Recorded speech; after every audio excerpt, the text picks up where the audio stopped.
다 같이 사도신경으로 신앙 고백 드리겠습니다.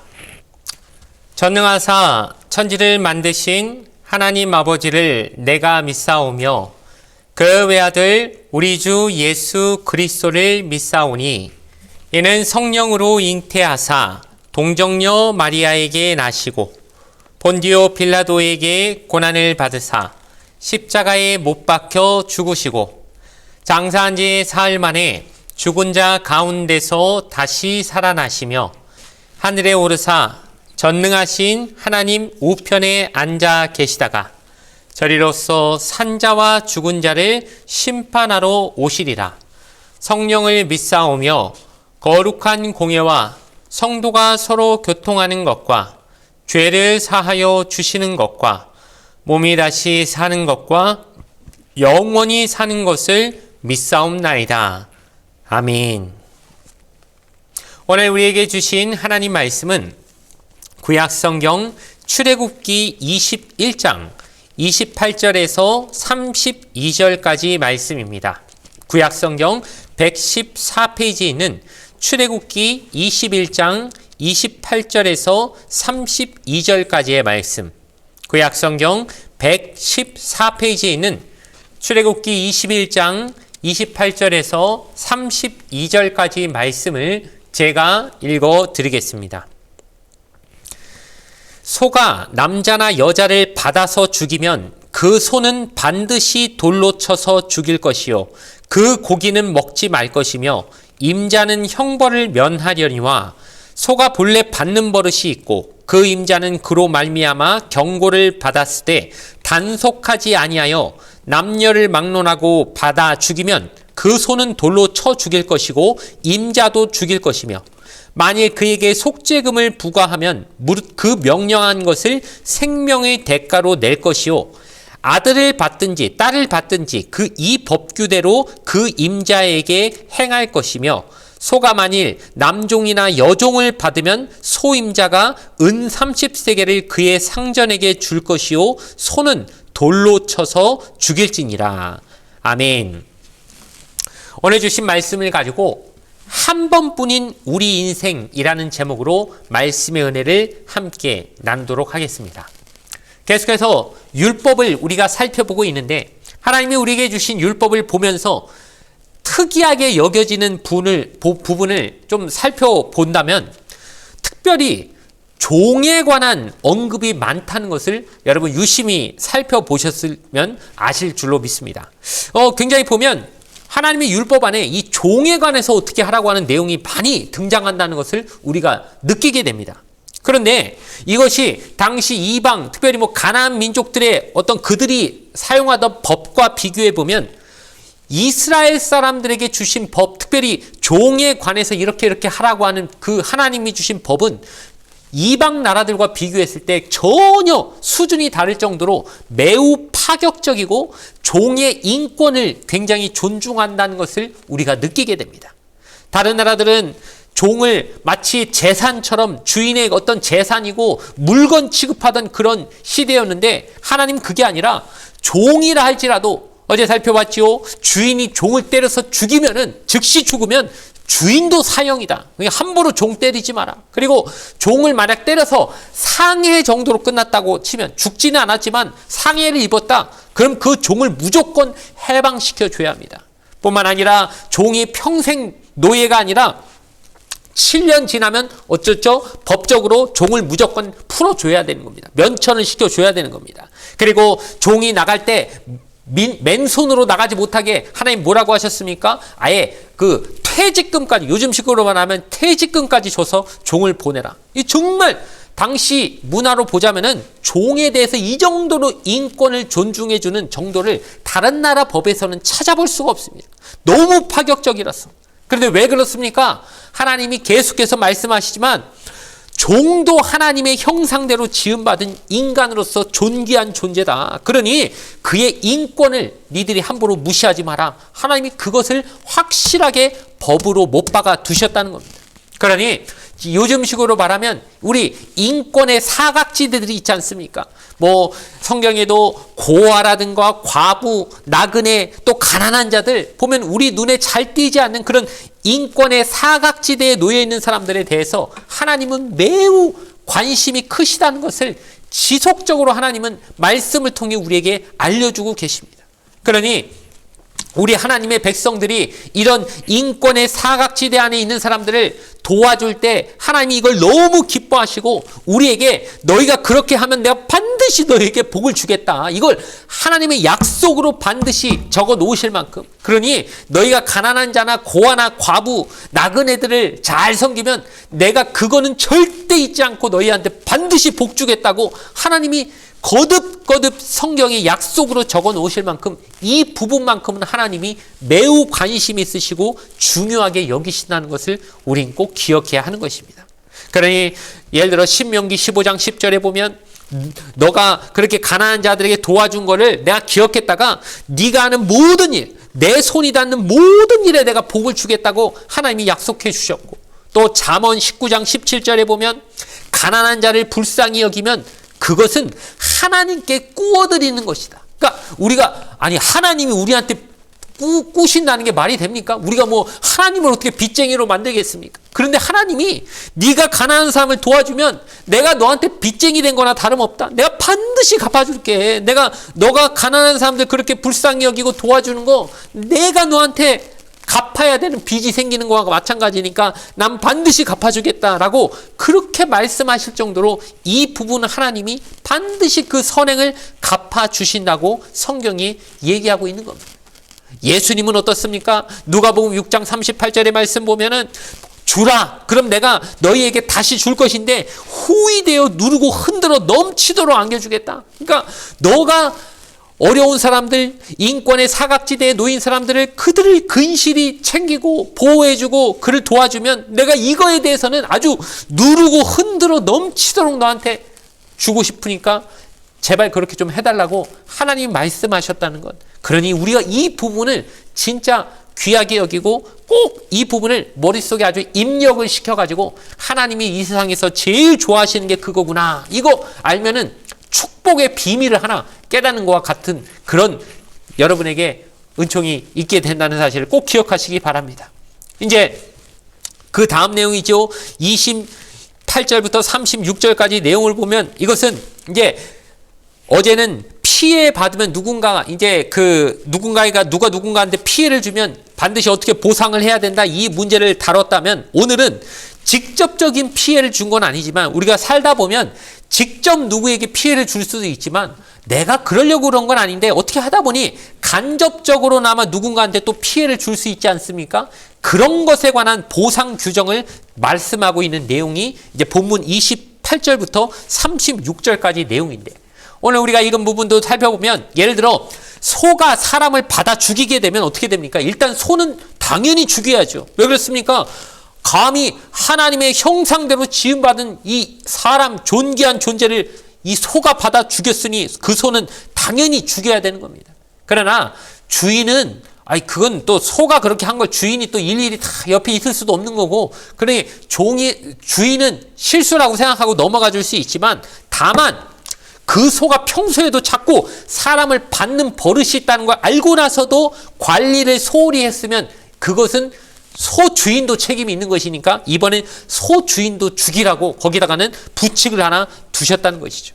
그러나 소 주인이 죄송합니다. 제가 잘못했습니다. 제가 관리를 평소에 잘했어야 되는데 정말 죽을 죄를 졌습니다. 그러면서 막 싹싹 빌면 재판관의 재량에 따라 그럼 네가 얼마만큼의 속죄금을 내라. 그럼 그걸로 너의 목숨은 살려준다. 이런 식으로 대체 가능하게 해줬다라고 이제 그 규정이 세세하게 세부적으로 나와 있는 것이죠.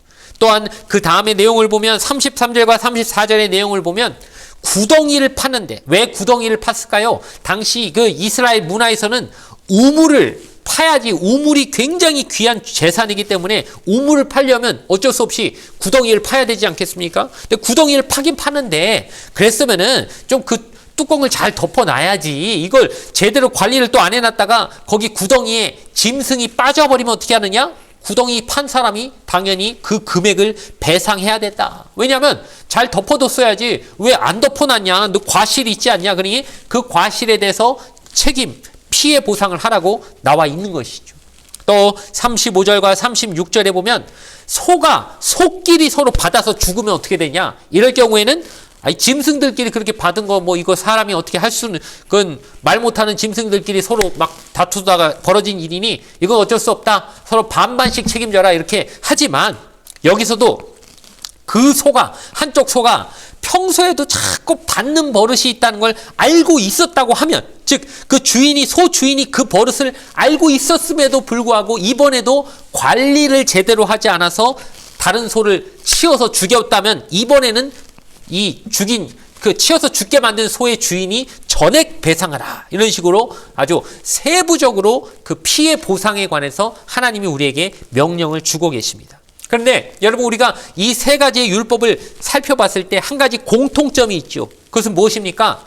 우리가 살면서 무엇인가를 내 소유가 됐든 무엇이든 됐든 간에 책임지고 잘 관리해야지, 관리를 소홀하게 하면 남에게 그래서 피해를 주게 되면 그 부분은 반드시 갚아야 된다는 겁니다.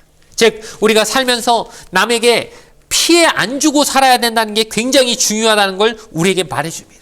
잘 내 것을 관리하고 책임지면서 다른 사람을 어떻게든 좀 이렇게 유익을 줘도 모자랄 망정 남에게 피해는 주지 말고 살아라. 하나님이 사실 그 내용을 우리에게 말해주고 있는 것이죠. 그런데 뭐 요즘 우리가 뭐 소를 키우는 것도 아니고 뭐 구덩이 파는 시대도 아니다 보니까 우리가 딱 이 율법이 어떻게 보면 우리한테 직접적으로 와닿지 않을 수도 있겠지만 우리가 그 근본 정신으로 들어가서 내가 세상에 태어났는데 어쨌든 세상에 세 종류의 사람이 있다고 하지 않습니까? 무엇입니까? 있으면 안 될 인간이 있고, 있으나 마나한 인간이 있고, 절대 없어서는 안 될 존재가 있다고 합니다. 그럼 여러분, 우리가 예수 믿는 사람이 어떻게 살아야겠습니까? 있어서는 안 될 사람이 되면 진짜 안 되겠죠. 그건 진짜 문제입니다. 그렇게 되면 진짜 안 되는 거고, 그나마 그럼 있으나 마나한, 그러니까 남한테 피해는 안 주는 정도로 사는 것, 그것도 뭐 나쁘다고 할 수는 없지만 우리가 그 정도 수준에서 머무르라고 하나님이 우리에게 명령하신 건 아닌 걸 알기 때문에 어디까지 나아가야 되겠습니까? 반드시 있어야 될 사람, 즉 남에게 피해 주지 않는 정도로 사는 것, 물론 예수 믿는 사람이 그 정도는 최소한으로 지키고 살아야 되는 건 당연한 말이고, 하나님은 우리에게 더 요구하신 게 뭡니까? 다른 사람에게 유익을 주는 삶까지 가라고 우리에게 말씀하시는 것. 이게 바로 오늘 우리에게 이 율법으로서 하나님이 가르쳐 주시는 정신이라고 말할 수 있습니다. 이것을 우리가 우리만 알 게 아니라 사실은 진짜 중요한 건 우리 자녀들, 손주들 때까지 이것이 계속해서 교육이 돼야 되는 것이고 훈련을 시켜야 되는 것이 우리의 책임일 줄 믿습니다.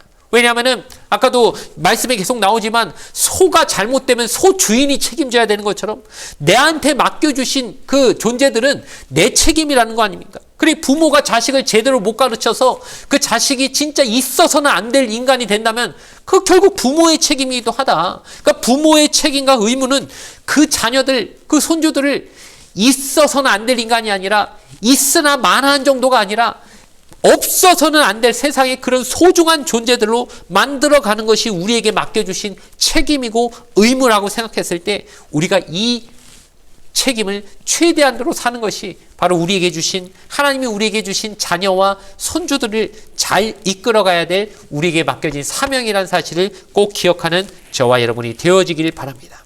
우리 인생은 누구에게나 단 한 번뿐이죠. 여러분, 두 번, 세 번 사시는 분이 있습니까? 아이, 그랬으면 참 좋겠는데 저도 그렇고 여러분도 그렇고 어차피 이 세상은 한 번밖에 못 사는 겁니다. 즉, 두 번의 기회는 없는 것이죠.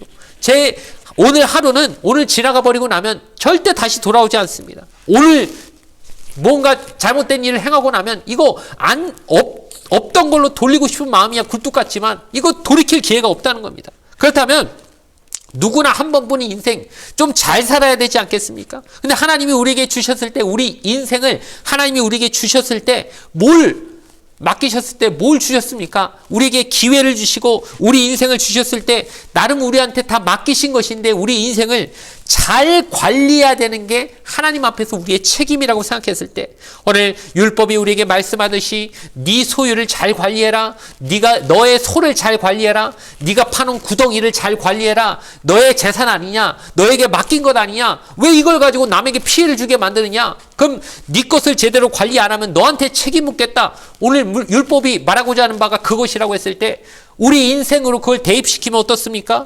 너 인생 2번 사는 거 아니고 내가 너한테 준 한 번의 기회인데 잘 살아라. 남한테 피해 주지 말고 정말 너에게 준 달란트를 가지고 너에게 준 사명에 맞게 좀 잘 살아라. 2번 사는 거 아니지 않냐? 왜 인생 한 번뿐인 인생인데 그렇게 살고 있냐? 왜 이렇게 관리하지 않고 대충대충 소홀하게 살고 있느냐? 하나님이 우리에게 엄히 꾸짖는 말씀이 아니겠습니까?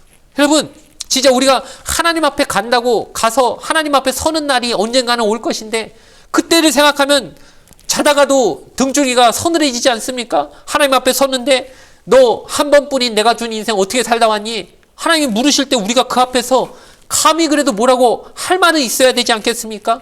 너한테 준 사명이 뭔지 알고 있었냐? 깨닫고 살았냐?